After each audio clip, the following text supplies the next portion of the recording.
Good day everyone, welcome to the Best Online Tutorials channel. In this one I'm showing you how to pin comments on your Instagram posts. So in order to start guys, make sure that you open the app of course, update the app to the latest version so that you don't miss any features inside.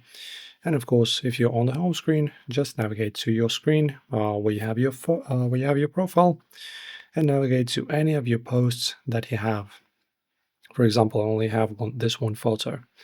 And now I don't have any comments here, so I'll just go ahead and type something like hello world or something, just anything, doesn't matter.